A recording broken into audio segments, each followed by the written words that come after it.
Well, hello everyone.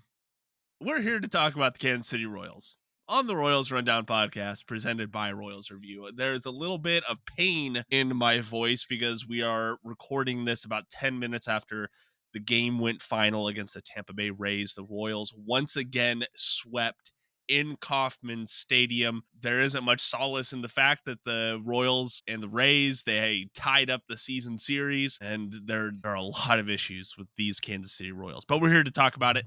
I am Jacob Milham, joined this evening by Jeremy Greco. Jeremy, I hope that you had some other positives from your Thursday than this Royals game. Nothing exploded at work. So That's good. I That's I good. saw rain coming and I took Callie out before the rain. See, you know what? That's a win. That's a win. We'll take those when we can get those. And if you, I don't even know if like trying to dive into the Royals right now, you can consider it a win. But if you want winning coverage of the Royals, make sure you go check out royalsreview.com. The game recaps, the game threads. You could talk with the other Royals fans on royalsreview.com as we all try to weather this storm that is the upcoming second half of the Royal season. Today marks the end of the first half. Kansas City, it feels like their record should be much worse than 38-43 at this point. But unlike the last two episodes, Jeremy, we've said like, oh, is this the low point for the Royals? It seems like every time we ask that question, it always gets worse. That's what Buddy Bell said. It can always get worse, and lo and behold, I think it has. Right? Yeah, I just keep looking at this team and going, they're gonna start a hot streak any day now. There's too much talent any day now.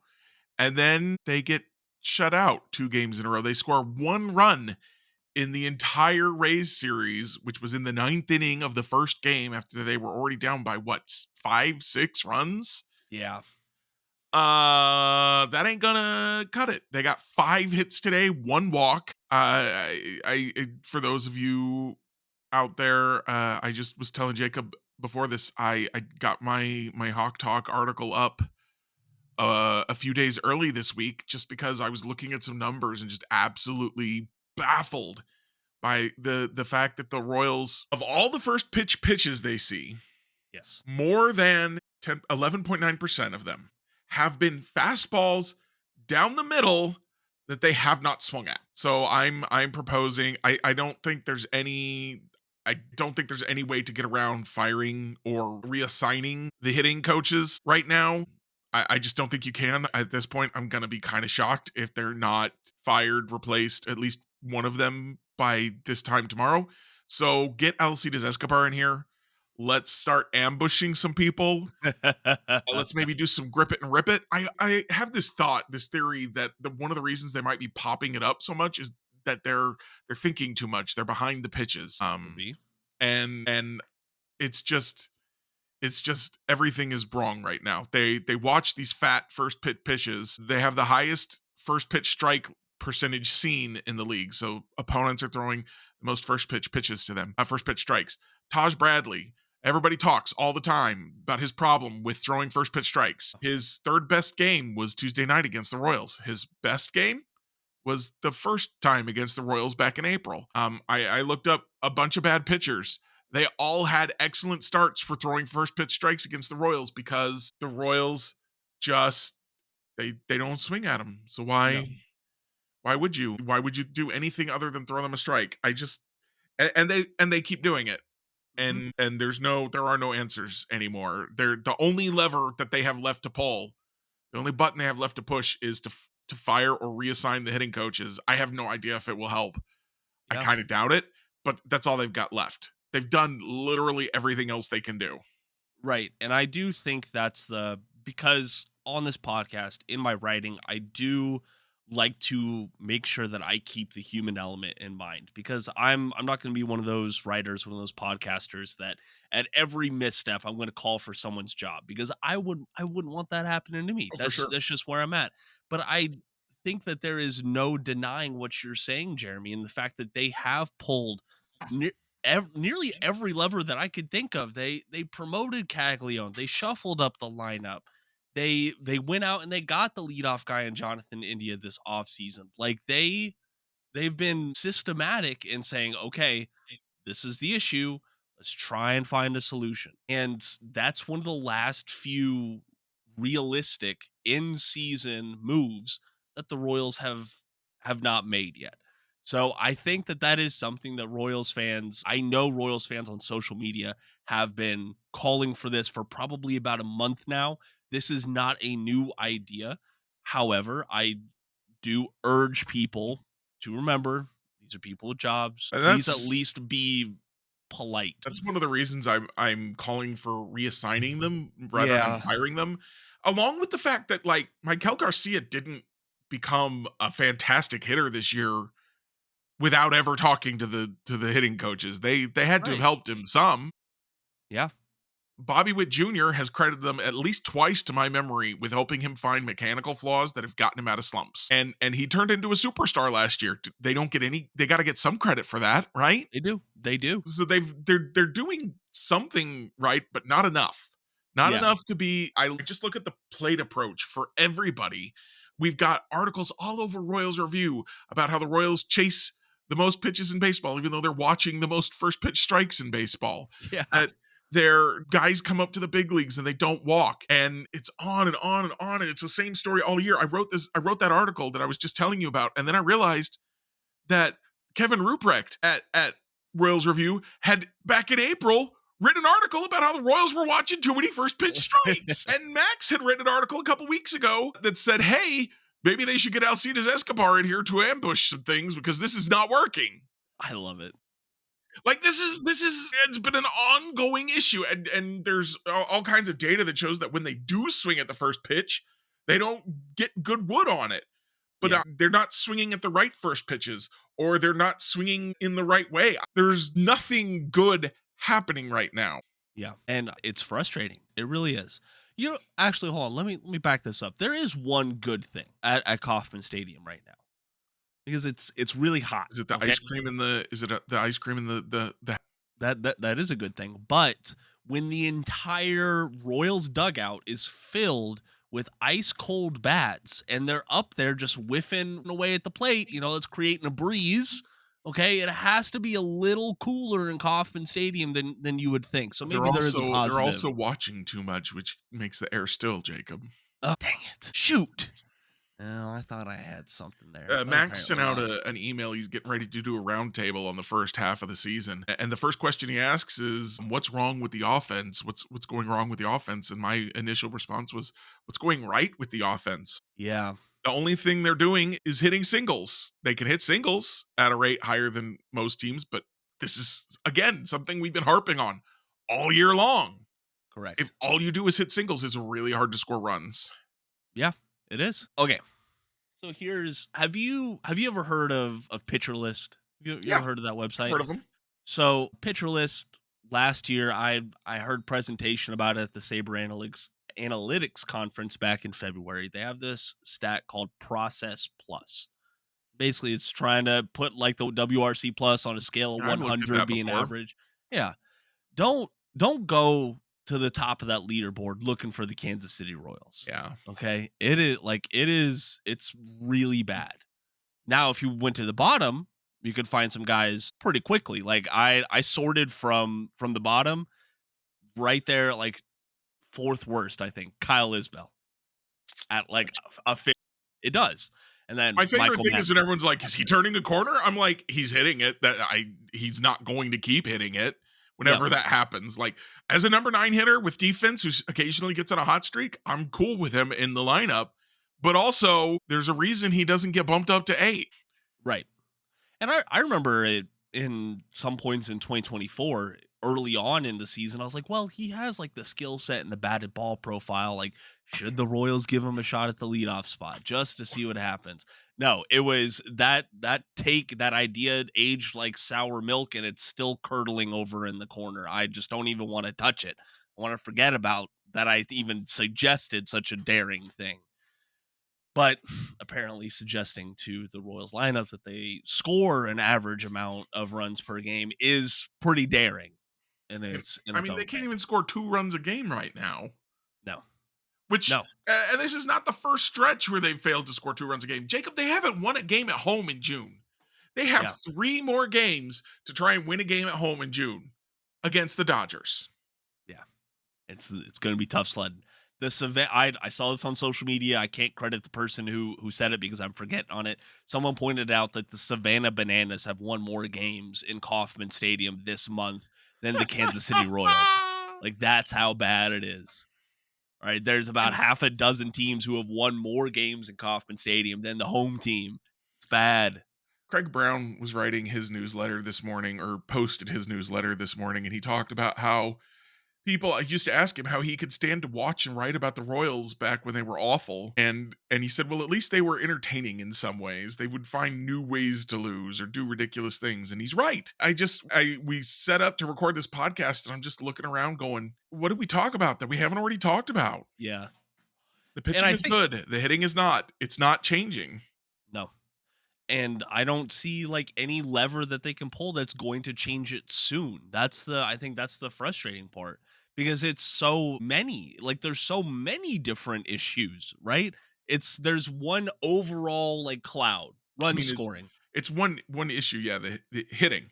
scoring runs. That's the one issue. The one issue, but it's everyone. Like this isn't oh well, maybe if we plug this guy into the 6 hole, maybe we'll get like 3 more runs And across. I don't think you can look me in the eye and tell me that Jonathan India is a truly bad hitter who can't take a walk now. Like just suddenly stopped being able to take a walk. Or that Bobby Witt Jr. is a mediocre hitter now. Or that Vinny Pasquantino is awful. Or that Jack Caglione has no power and can only hit the ball on the ground. You can't tell me all those things are true, but they're what we keep seeing happen. So if those Yeah. things aren't true and that's what we see happen, And what are you gonna then do? it's got what else? What can you do? Yeah. Yeah. That's what it boils down to. And all right, so some numbers for y'all out there while we kind of shift around this. So this was their 10th shutout loss of the season, which is nearly a quarter of their total losses this year have been in shutout fashion. Their 5th shutout loss in their last 10 home games, and like Jeremy said, they haven't won a game at home this month. So it's been very, very tough sledding. That's 1 in 8 games that they've played this year. They've been shut out. That's bad. 12.5%. That's way too many. It is. It's insanely too many. And right now where they're at, they have lost 10 straight home games since their last win coming on May 31st against the Tigers, who were the first team in baseball to eclipse 50 wins and are currently comfortably atop the AL Central. And this is the longest home losing skid since like April to May in 2023. They had a 10-game losing streak then. And we know how that 2023 season went. Like there's very few things on the run scoring and the hitting side of the house that say the Royals will turn that corner, and here is why. This is why you need to keep trusting the process. I think anyone and their grandmother and grandfather can turn on a game and say, well, the hitting results are bad, the run scoring results are bad, but here's the thing that is so dismaying. The process is bad right now. Like okay, cool. Salvador Perez, his expected numbers are better than his actual real world numbers. Well, how are his expected numbers stacking up around the league? They're not great. Okay, how does the whole team look in that fashion? Well, they're still like 27th in baseball in expected numbers. Like there's nothing for the fan base to latch onto right now and hope. And I want to talk about the pitching, but Jeremy, what else is going through your brain right now? It's all the other thing that's really frustrating to me is yeah, the Tigers are comfortably atop the division because unlike last year when everybody was competing, the Twins and Guardians have fallen off at the same time as the Royals. They're Yep. also bad. So, and the White Sox they're better than they were last year, but they're still bad. The Royals could have a wild card spot. They could have a cushy run against a reasonably easy division. Good. But they're blowing it. They are. They absolutely are. And at the rate they're going, they're going to end up selling at the deadline, Jacob. Yeah. And tell me, Jacob, How many times has selling at the deadline benefited the Royals? Not very often. Aroldis Chapman for Cole Reagans is about the only time I can remember. I think that if we wanted to dive into the nitty gritty, we can spin some moves into that. But overall, with many franchises around baseball, selling at the deadline is not the franchise changing or fortune changing move that many would hope it to be. Right? You're gonna have like the who was it? I think the White Sox sent Fernando Tatis to the Padres in exchange for James Shields or something like that way Yeah. back when. Like you're gonna have these one-off moves that are just like, oh, well, they sure look dumb doing that. Hey, the Dodgers sure look dumb trading Yordan Alvarez away, huh? That would have been fun. Who did they get for Jordan? It was a reliever. Like Okay. Oh, yeah, never mind then. it was another like one for one, just like, oh well. I remember the Royals went out and got in 2015. They went out and got the best pitcher on the market, the best hitter on the market, and you know what they gave up for them? Above average starting pitcher and four guys who weren't worth anything. Yeah. And I think as much as we like Will Klein on the show here, because he's come on the show a few times, and I think he's just overall a good guy to talk to. I remember when the Royals traded him to the Athletics in like that 3 prospect package for Lucas Erceg. I was like, oh my gosh, this is a steep price to pay. Like Will Klein could be the future setup man for the Athletics, and we sent him away. And like Will Klein's bounced around baseball since then, and And it just doesn't remember when I was always work upset? out. Remember when I was upset that they traded Walter Pennington Yeah, Michael Lorenzen. for Michael Lorenzen? I was like, oh, I don't know about this one, guys. Oh well, Walter Pennington can't find a job either. Yeah, By the way, unfortunately Mason so. Barnett was, I think, considered the big steal of the You, trade to the yeah, Athletics. 5.50 ERA in AAA for them. His walk rate has just it's worse than it's ever been. His home run rate is worse than it's ever been. He is crapping the bed for AAA Oakland. Just they did Royals. Everyone's like, oh, those are some steep prospects to give up. Yeah, let me know when one of them actually contributes to a good team.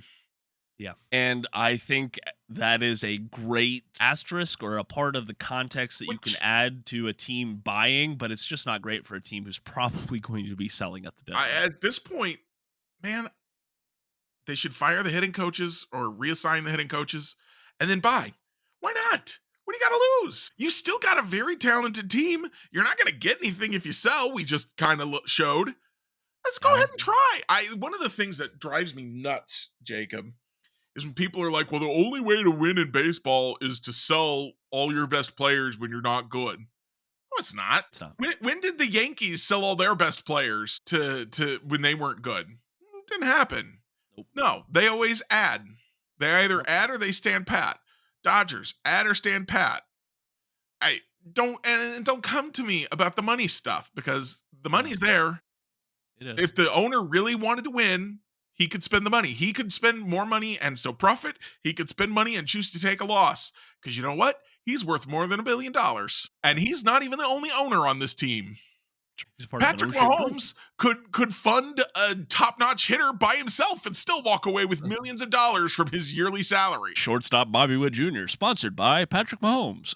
I'm just saying, teams could fill in the gaps every year, no matter how many gaps there are. And you think that look me in the eye and tell me that if the Royals were competitive every single year, if the Royals were Mhm. in the playoffs, were guys that you thought could advance in the playoffs every single year, that the attendance wouldn't go up. I mean, it would. Why in Cleveland they had made a big deal in the 90s about the sellouts, all the sellouts at Jacobs Field.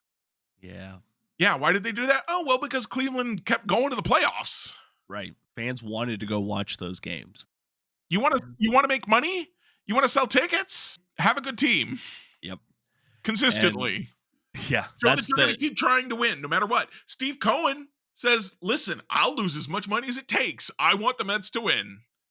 And it doesn't always work. We've nope. seen, but they Yep. were in the playoffs last year. Look like a They were. playoff team this year. Yep. They look very good they look very good this year, excuse You me. don't have to spend like that, but you can spend more than you are. Yeah, I agree with that. Everything is in relation is what I'm trying to say. Okay, so Jeremy, one thing before we get to pitching, I do want to look at okay. We earlier on this spring we were like I don't want to say playoffs or bust, but we had a playoff expectation for this squad. After 2024, we saw so much returning talent and the some improved parts of the roster. It was like, okay, well they should at least be able to make the playoffs. Right now, that looks very far away. I'm sure if you went and looked up on Fangraphs, I bet their playoff odds are down in the single digits right now. If I had to bet some money on it, Yeah. and it's just cratered over the last month alone. But I wanted to know how have teams fared when it comes to playoff appearances if they are 500 or worse at the halfway mark? Because we always keep on having these arbitrary benchmarks in the season. Oh, the first month, the first 60 days, or the first half, all-star break, yada yada yada. So let's look at 81 games, right? In Major League Baseball history, only 33 teams have made the postseason after having a, or worse in this case, record at game after game 81. Good thing if you want to look at it. Three teams did it last season alone: the New York Mets, the Detroit Tigers, and the Houston Astros. And a team has done it every year since 2017. It's kind of a common occurrence. There's at least one who Especially turns things with all around. the extra playoff teams now, it's much more viable. Yeah, The Tigers, I think, are the epitome of the template that the Royals should be following right now. You've got a lot more talent than is showing up on the field right now. Do what you got to do at the deadline, I guess, but don't y'all got to you keep trying yeah. because I can't get over this, Jacob. There are times that Texas series and that first game in San Diego, that was the team I've expected to see all year. And I thought, all right, maybe we're getting somewhere. And then 5 games later, nope, never mind. They're the furthest memory from you. I do want to point this out to you though, Jeremy. The Royals team has been one of those 33 teams twice. So that's a pretty good ratio. Now, one of those years was the 1981 season. That was a strike shortened season, and it was like the first split season format in Major League Baseball history. So that one was weird. The 1984 one though is one that I think that the 2025 Royals could emulate to some degree. And Jeremy, it follows along with what you were saying. Is that team, there wasn't a big trade to bring in talent. There wasn't a prospect who came up and magically saved the day. It was internal. It was guys that were already in the clubhouse, already on the roster, turning things around. Like that's the only hope for the Royals right now. That's it. I understand what you're saying with what do you have to lose with buying at the deadline. I get that and I understand where that's coming from, but I also want to see these guys succeed, right? Like I don't it's tiresome to believe that a guy is going to come in off the trade market and be the savior that this fan base would expect them to be. You could go and trade for Ryan O'Hearn, one of the Ah! premier trade candidates this year.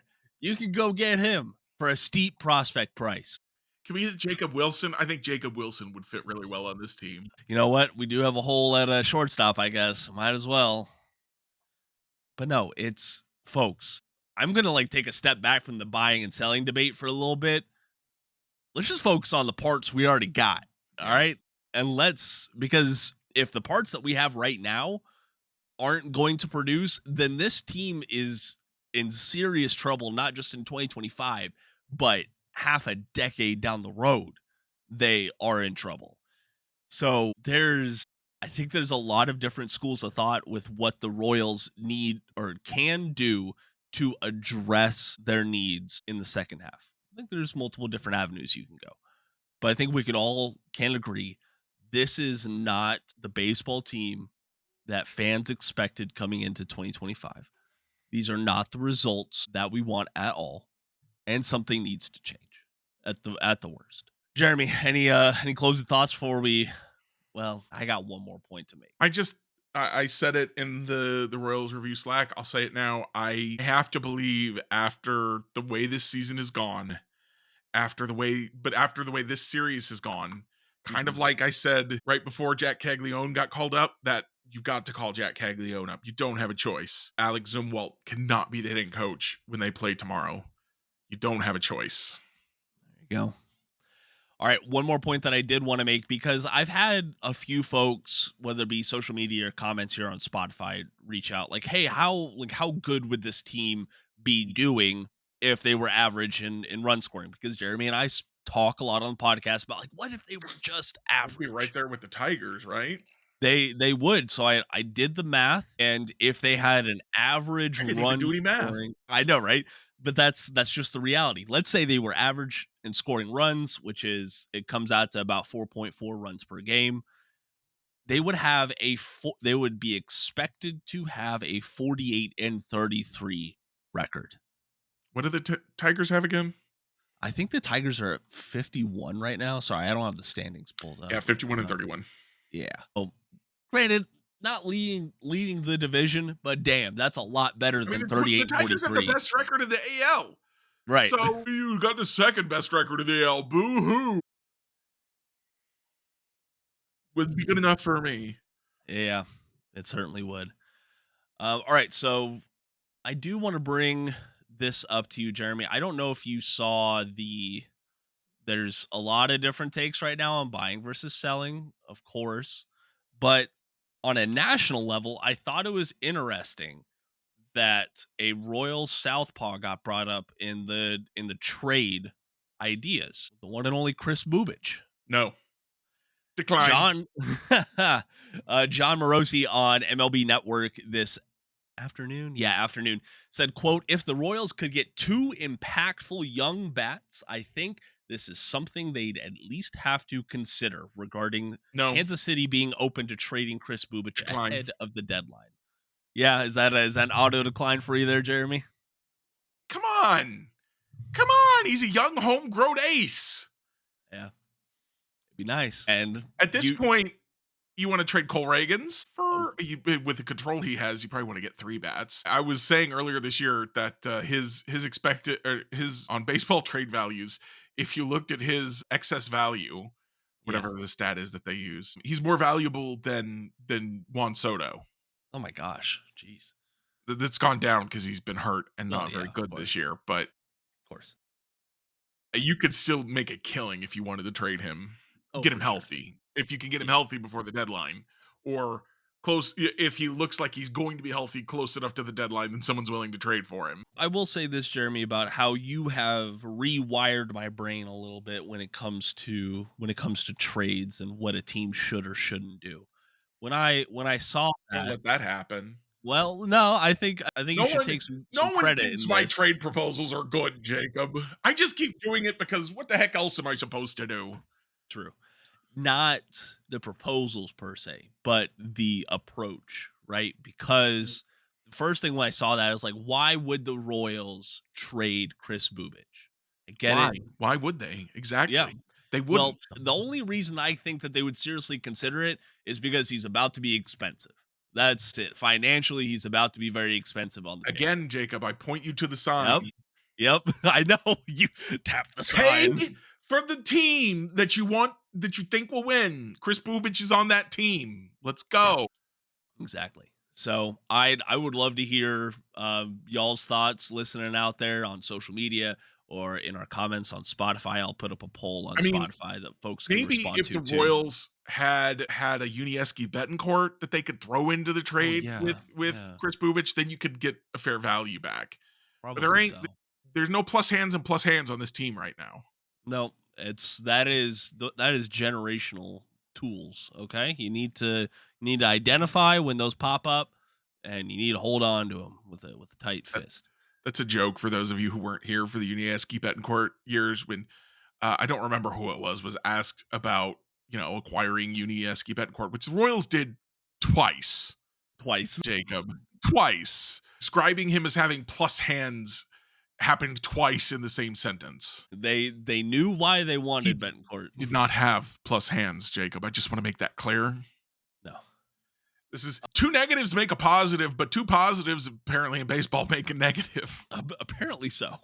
Apparently so. That's what we're seeing from these Royals. Hey, I wanted a couple of big headline things that feel like they're old, but we haven't had a chance to talk about yet. Dickie Lovelady? Dickie Lovelady. The Dickie, yeah. My favorite part about the Dickie Lovelady saga right this moment is that the Dickie Lovelady saga starts when he signs with the Mets to a major league deal. They cut him a day later. Yeah. He was announced as Dickie Lovelady, and everyone's like, what? He goes by Dickie now? And then the next day he's cut. It's like, okay, why did any of that just happen? It was a very confusing moment. Did I dream that? No, he's still going by Dickie Lovelady, everyone. Well, maybe he thought maybe the Mets were like, oh, we thought we were signing Richard Lovelady. I'm sorry. Whoopsies. Dickie, get out of here. Dayton Moore has had his conferences with us. You absolutely cannot stay. No, he's going to go sign with the Cardinals or something and go by Ricky. Like, he's just going to bounce around the league and change his preferred name. I'm a different guy. I can pitch. I promise. I swear. Don't look me up on Baseball Savant, though. Yeah, I thought that was funny and kind of made me shake my head, but it was cool. And then also Carter Jensen getting the bump to AAA Omaha from AA Northwest Arkansas. Now, earlier on this year, I don't want to say critical, but I was a little worried about Carter Jensen because he didn't look like himself at the plate. He was struggling mightily, and it seems like once Jack Caglione moved on from the Naturals, Carter Jensen turned a corner very, very sharply. All in all, he's a 21-year-old. Well, that means they can't play on the same major league team. No, they can't. So you got to trade one of them, and probably Jack Caglione. Gotta. I'm contractually obligated to propose at least one trade with Carter Jensen, preferably multiple trades with Carter Jensen every time I do a trade proposal piece. I'll be doing a sell trade piece, and I'll be like, Carter Jensen's got to go. Yeah. His value is never higher. Get a prospect for Carter Jensen. Do you remember it was in the late 2010s where every New York Yankees trade proposal included Clint Frazier and like some random throw in? Clint, like, wasn't it Clint Hurdle? No, I think it was Clint Frazier. Okay. I get all my Clints confused. There's so many in our lives. Yeah, it was Clint Frazier. 30 years old, right. By the way, still a free agent out there. Basically, he was one of the top prospects from the 2013 draft. He was a boomer bust prospect type in the Yankees system. And it seemed like every social media personality or Yankees writer said, hey, give us your best player, and in exchange, we'll give you a low A pitcher and Clint Frazier. Ooh. Is that who Carter Jensen's going to be at this trade deadline for you, Jeremy? I don't know. I still don't buy it. Yeah. I'm still firmly on the sell Carter Jensen. You know what? When he has one full good season for a major league team, that is the first time I will admit that perhaps I was wrong. Hey, fair enough. One thing that I do want to admit that I'm wrong about, though, is because it feels like a long time ago where I was getting on to fans for not going to games. I don't know if you could give away a Royals ticket right now in the KC metro area. Certainly not with parking, unless you also give away parking. I mean, come on. Yeah, $30 parking. Oh, let me check the weather. My favorite it's gonna feel like 110. My favorite thing is the people who complain about the cost of the parking, but also don't move the team downtown because there won't be anywhere to park. Yeah, exactly. It doesn't make any sense. And there are a couple of updates on the stadium front, but frankly, the team hasn't put out anything concrete. It's all just legislation and money, and the giving baseball the billionaire team more money because the billionaire doesn't have enough money and he refuses to spend it on the thing that you're giving him money for, whether that be the stadium or the team itself. Let me be clear, John Sherman, out of all the small market owners, spends more on his players. He could spend even more than he does. So I will give him credit for being better than Bob Nutting, for example. Oh my gosh. But I'm not gonna, he's still not, until he is Steve Cohen or the Royals are going to the World Series every year anyway, No, you don't get full credit. Can I throw out just a insane trade idea? Please do Please do. anything right now other than talking about how the Royals can't hit. Well, this is, I mean, this is going to elicit some laughs from listeners out there. So the Does it Pirates involve aren't. Carter Jensen? It does actually, but Okay. believe it or not, Does it involve Chris Bubich? it does. Believe it or not. Jacob, what are we doing, Jacob? Well, Pirates aren't going anywhere, and they have this up and coming pitcher by the name of Paul Skeens. I think he's up and coming. I think he's here. That was a joke. He That was was a the joke. year last year, Jacob. Yeah, He's here now. he is here. He's a Cy has Young firmly contender, arrived. Jacob. Yes, Pirates aren't going anywhere. Let's say you sold off the Chris Bubich and the top 3 prospects in Kansas City's system, not Blake named Mitchell, Jack Carter Caglione. Jensen, and Ben Kudrna, I think. Yeah, I think so. And you toss in Chris Bubich there just for good measure. Would you hate that deal for these Kansas City Royals? No. As much as I love Chris Bubich, you're basically, as far as I'm concerned, you're trading him for Paul Skeens, but more control of Paul Skeens. Yeah, exactly. So, I mean, yeah, but there's absolutely no way the Pirates do that deal. No, absolutely not. That was just a crazy hypothetical, because for all the John that we could do about the Royals, there are about 10 other teams who would love to be in the Royals situation right now, whether it be roster construction, win-loss record, things like that. It can always get worse, and we are seeing that this month, unfortunately. All right. There's one more thing you haven't talked about that happened, Jacob. What am I forgetting? Whit Merrifield retired. Yeah, man, that guy. Never forget the guy who said he couldn't be bothered to get vaccinated against COVID unless he was traded to a winner. So the Royals traded him to the Blue Jays. Yep. Where he had to get vaccinated if To play at he was all. going to play. Yeah. Yeah, listen, Whit Merrifield, he was, I hate to say it, that last impression just soured like I years never of liked good Whit memories. Merrifield. I liked the numbers. Yeah, I loved the numbers. At that point, at his peak, I was not watching the team critically enough to care about who he was as a person. If that makes sense. I have not heard good things at all about him as a person, and that's just how it how it goes sometimes. He just always, and this isn't even anything I necessarily heard. It's just when I watched him on TV, I'm like, he doesn't look like a guy who's fun to be around. But yeah, Whit Merrifield, multi-time All-Star. Guess he's not signing a one-day contract with the Royals. Oh man, So sad. sign it with the Atlanta Braves then. And I think that was another thing that kind of soured his memory of him in Kansas City, is after he left Kansas City, he didn't do anything. Like, he didn't do anything. Well, he was remarkable. bad by the time the Royals finally traded him. Royals Review was begging Dayton Moore to trade him for like 2 years before he finally did. Because they're like, he's good, but he can't help this team. Get someone else to help. And that's the other difference between the Royals who have sold in the past and this Royals team, is this team isn't awful. This team, I would wonder if this team could still try and compete next year with a couple of changes. So I don't want to sell off anybody who might still be here next year. Carlos Estevez, Jonathan India, unless you think you could, get the better of that deal somehow. Hopefully.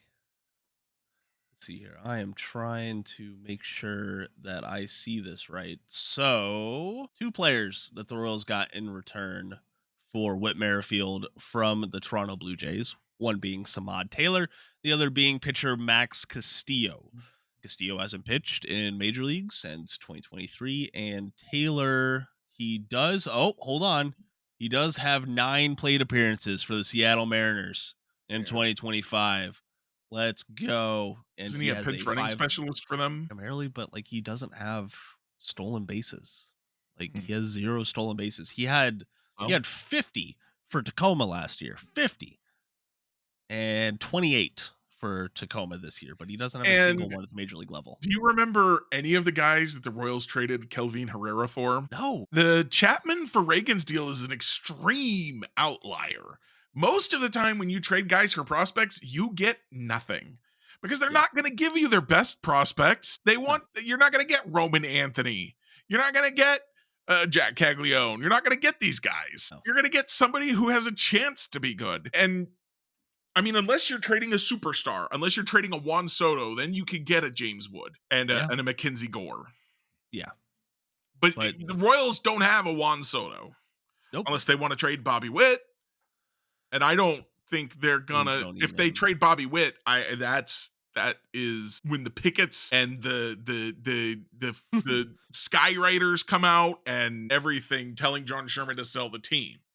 Yeah, I certainly agree with that. Let's see here. I'm looking at all these guys that the Royals got in exchange for Herrera. One being Kelvin Gutierrez, who played for the Royals at third base for a couple of years. He is not very well. The other two never even made the big leagues, did they? Never made the big leagues. He 23 years old, last pitched in 2024. The outfielder did play for the Brewers in 2024. Blake Perkins. Yes, this is his name. Perkins. Yes, but yeah, that is just the tip of the iceberg. If you wanted to go down that glacier, Jeremy, frankly, I don't have the stomach for spending a lot of time on predicting the Dodger series. I don't think there's much point in predicting it. So I want to. We've done so well at predicting series so far this year. We've been really bad at it because we started doing this like a month ago, and the Royals have just been terrible across the last month. We just keep expecting that they're going to turn a corner soon. Yeah, and they never do. It's terrible. There's too much talent on this team for them to be this bad. Yeah. So I know that the hottest ticket in town on Saturday is going to be in Kauffman Stadium, though, because Dave Roberts announced that Shohei Ohtani is going to be starting the game on the mound for the Los Angeles Dodgers. But who is going to be starting around him? On Friday, you have Dustin May going for the Dodgers, facing off against Noah Cameron. So that should be a good one. Saturday, you're going to have Ohtani opening, is what I would call it. I wouldn't expect. Yeah, I mean, shoot, against this lineup, he might go 4 deep. And then you have him facing off against Seth Lugo. And then on Sunday in the series finale, it is listed as TBA for the Dodgers, but the one and only Chris Bubich going for the Royals. It is insane of me to see a trio of Royals pitchers with sub-3 ERAs, and I genuinely think the Royals are going to get swept. The Royals aren't going to win again until they prove otherwise. And even then, remember, I was ready to give up after the Athletic series, and then the Rangers series had me going, okay, never mind, everything's fine. And now we're right back here again. This roller coaster, let me off, please. I'm ready to vomit. It is pretty nauseating, I will say. There's a good bevy of different times if y'all are tracking. So Friday's game has a 7:10 start time, Kauffman Standard Time. Saturday game is an afternoon game, so that is going to be absolutely brutal. Start time at 3:10. And then Sunday is going to be a traditional Sunday afternoon game. So too hot for day games. It really is. And I am sure that Rays players were just like standing out there in Kauffman today, like, this isn't that bad. We could be in Steinbrenner right now doing this. But I mean, seriously, like, I don't think there's any way that the Royals win this series. They might scrape out one win, but if I had to bet, I would say they get swept. Anything could happen. I think it's more likely that they get swept, but the offense could suddenly wake up again like they did against Texas. Maybe. The pitching is still good. This pitching is freaking elite. You want to talk about stuff that makes me sick. That is really sickening to me. I just kind of throw my hands up at this point because I don't know if the Royals are going to make the tough decisions that they need to make to turn things around. And you've brought up Kauffman Corner a few times on the podcast before. I had a notification pop up on my phone with their new episode title today, and I think today's title was like, how many different ways can we say the Royals can't hit? Yeah.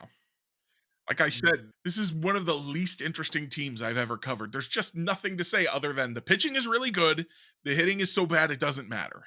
Yeah. And you can say that however many times you want. You can grab a thesaurus, but that's all there is to say. One thing that I think I'm sorry, I know this is a really negative podcast, but there's a lot of negative around this team right now. Got to get it off our brains and chest. Because I remember when I started watching more Royals games, a good barometer for the team was Rex Hudler calling the game. Like if I felt like he was being overly enthusiastic, it probably meant the team sucked.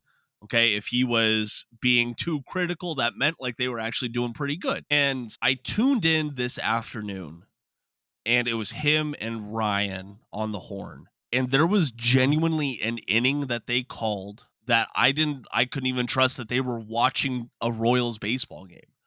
Like they go listen to a game on the radio, go listen to it on the broadcast. The people closest to this team are tired. They are exhausted and something has to change. It's starting to leak out. The cracks are starting to form. We've gotten to the point of the season where I will not guarantee that I'll watch a whole game. I did not watch all of last night's game. Did not watch all of Tuesday night's game. I was working today, but I wouldn't have watched this whole game. I don't know how much of the next 3 games I'm going to watch. There's just other things I'd rather do with my time. I guess I'll watch all of Speaking Saturday's game unless they get blown out and I can justify putting up one of my never mind, go do something else recaps. Yeah. Hey, speaking of doing something else, what do you say we get to some reviews? Huh? Let's do it. So I will. Did I review Oddity yet on the podcast? I don't think I I don't did. remember it. So always trying to find new horror movies to watch because that's kind of a genre that doesn't get a lot of big budget love in America. It feels like in comparison to like, action movies and things like that. So gotta get a little creative. Just what I think, Jeremy. So I found one that had really good reviews and I loved it overall. It's called Oddity. It is an Irish horror film. And the synopsis is it follows a blind medium and curio shopkeeper who is grieving the death of her twin sister a year prior when a wooden golem from her collection becomes crucial to her quest to uncover the truth about her sister's murder. It was a festival darling, South by Southwest. If you keep track on that, it's a fairly big film festival here in America. Won the audience award for their horror genre at the festival, and I watched it on Shudder, which is just like thriller, gore, horror speciality. I loved it. I thought it was fresh. I was guessing right up until the last minute on it, and it was scary. It was. So Oddity, I couldn't suggest it enough. Jeremy, over to you. So I had a little extra time this week since I wasn't watching all of the Royals games. And I decided to watch a movie that I've been thinking about a lot ever since I heard that it existed. Ricky Stenicki. Oh yeah, with John Cena. John Cena. And I love John Cena as an actor. So I was like, this doesn't really look like my kind of movie, but maybe it will be. And so basically, the premise is these 3 guys accidentally create a 4th imaginary friend named Ricky Stenicki when they're kids to take the heat for all the trouble that they get into. And then as adults, they continue using Ricky Stenicki as an excuse to at the very beginning of the movie, they get out of one of the guys his wife's baby shower by Mhm. saying Ricky Stenicki's having a cancer surgery and we got to go hang out with him, and instead they go to a concert in Atlantic City. So, these aren't good guys. Yeah. And while they're there, they meet John Cena, who's down on his luck, a casino performer. And then they go home and everyone's like, we really want to meet Ricky Stenicki. And they're like, oh, what are we going to do? They hire John Cena's character to play Ricky Stenicki. And I thought what was going to happen from this point on was Ricky Stenicki was going to come in and like accidentally make their lives better by hanging out with them and just like pointing out like you should treat people in your lives better. And like there's an early scene where he's talking to one of the guys who's like, I don't have a job and everybody hates me and my boyfriend's gonna leave me. And he's like, well, what is this? This is you writing a book? And he's like, yeah, it's a children's book. Do you like it? And he's like, no, it's awful, but you should keep trying. Find something you're passionate about. And like, I'm like, oh, okay. So he's gonna like kind of in an asshole way encourage these guys to be better versions of themselves. But that was kind of the last time that happened. It was just a bunch of crude jokes, and it really wasn't very funny. It certainly wasn't heartwarming. It just kind of happens. They're not a story that's worth following. It's just things happen, okay, and Yeah. that's the end, and Hmm. everybody's happy. and it's lame. I didn't like it. I don't recommend it. Sorry to hear that. Was it better than the Royals game? Hard to say. That's a coin flip, Jeremy. I will say that. So, alrighty, folks, we're going to go ahead and get on with our Thursday evening. Thank you so much for joining us on today's Royals rundown. Make sure you go check out royalsreview.com if you want to stay up to date on all things Royals. We appreciate you being here. Make sure you stick around by following or subscribing to the podcast wherever you're listening to us at. I'm Jacob Milham. They're Jeremy Greco. And until next time, go Royals.